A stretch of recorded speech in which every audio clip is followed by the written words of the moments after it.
Okay, Friday, October 20th, daily episode 1939, 1940, and 1941. Masyadong late, pero i-upload ko pa din para alam nyo yung thread ng mga goals ninyo sa buhay. Okay, eto yon.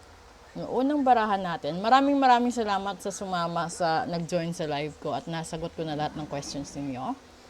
Una, grace. Pangalawa, power. Hala. And then pangatlo, freedom. Okay, di ba? Lahat naman tayo normal. Yung hinihiling natin is magkaroon tayo ng sapat na blessing sa buhay at grasya. Magkaroon tayo ng lakas ng loob para harapin ang lahat ng unos sa buhay. At dumating sa panahon at pagkakataon na hindi na tayo mamomroblema pambayad sa bill, pambili ng ulam, bigas, panggastos ng mga anak natin sa school, ano pa ba.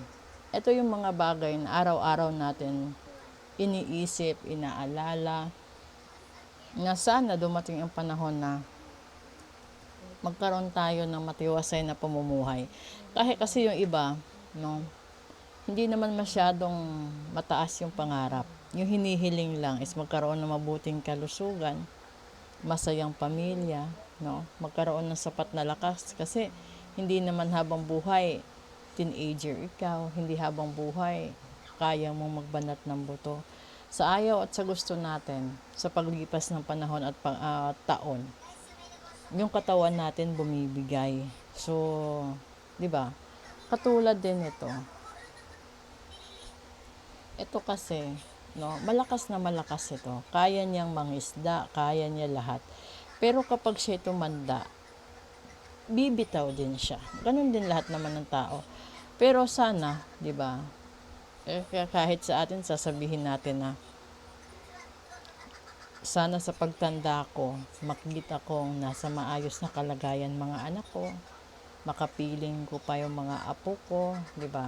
Yung mga mahal mo sa buhay. Kasi sa Pinoy kasi normal na isugal mo buhay mo para sa pamilya mo. Wala nang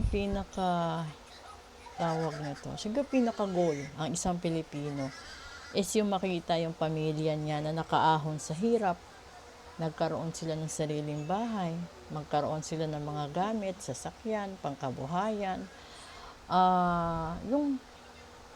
yung mga ganon. Kasi yung iba, wala nga ni bigas sa bahay, walang ulam.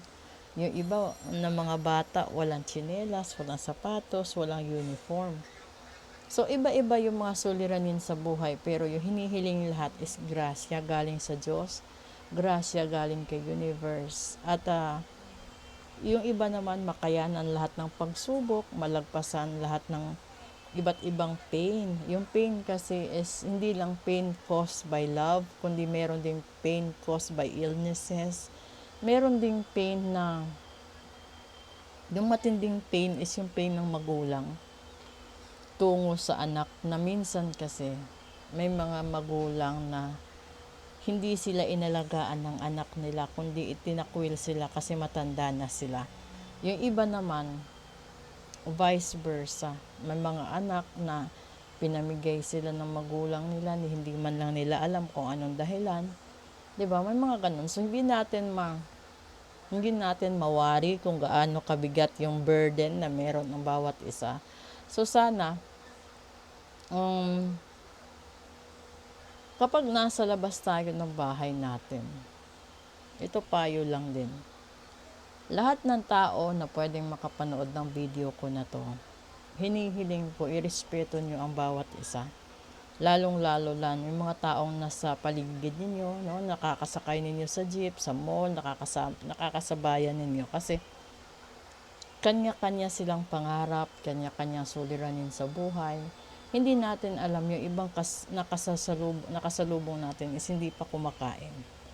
So, 'di ba? Mas maganda na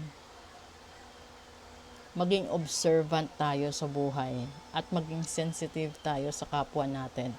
Dahil kung tayo ay sobra-sobra yung pagkain sa bahay, sobra-sobrang gadget, sobra-sobra lahat, Huwag kayong maging boastful, maging mayabang, or maging mapag, tawag nito, yung bang, you put down other people just because they are poor.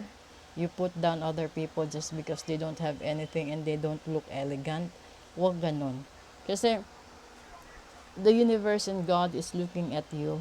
And then doon pinukuhanan ng base kung dapat ka bang bibigyan ng grasya at bibigyan ka ng sapat na lakas ng loob para malagpasan at makamit ang kalayaan.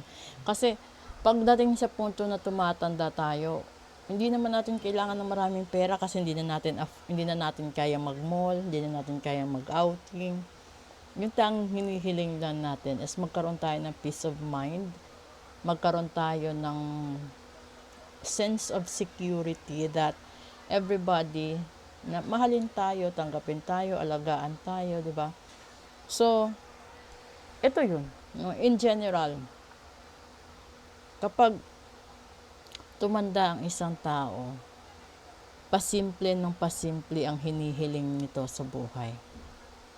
Kaya sa mga anak, kung hindi man afford ng magulang ninyo ang mga gusto ninyong makamit sa buhay sa ngayon, gumawa na lang kayo ng paraan, natulungan sila, or mag-ipon kayo, gumawa kayo ng summer job to buy yourself a gift or gadgets na wag nang idaan sa pagnanakaw, wag nang idaan sa pangungutang, but you have to save it for yourself and buy it in cash. Ganun na lang. So, tapos, bago kayo magdemand sa magulang ninyo, tingnan nyo muna kung gaano kahirap magtrabaho para kumita ng pera. Kasi, it will be too late for us to realize as children na hindi na natin alam, our parents have cancer, our parents have other issues sa health dahil sa sobrang pag overtime para sa atin. Especially doon sa mga ginagapang kayo talaga at tinataguyod kayo araw-araw. Yung mga anak ng nasa palengke, 'di ba? Yung fish and meat vendor and other vendors sa market, huwag niyo ikahiya magulang ninyo because they wake up early in the morning just to sell vegetables, fruits, and everything for you. And aside from that, siguro yung iba hindi na nakakatulog kasi gumigising sa hating gabi para ihanda yung mga paninda sa madaling araw, 'di ba? So, I hope that everybody will be able to watch this video. Please do share it, especially doon sa mga anak na masyadong mataas ang pangarap, na alam naman nilang hirap na ang magulang nila. So, this is it. The blessings, the grace, the power, and the peace of mind and peacefulness of freedom that you can have in life is better than other material things around the world. Okay? So, proceed tayo sa special episode. This is Friday, 20th of October 2023.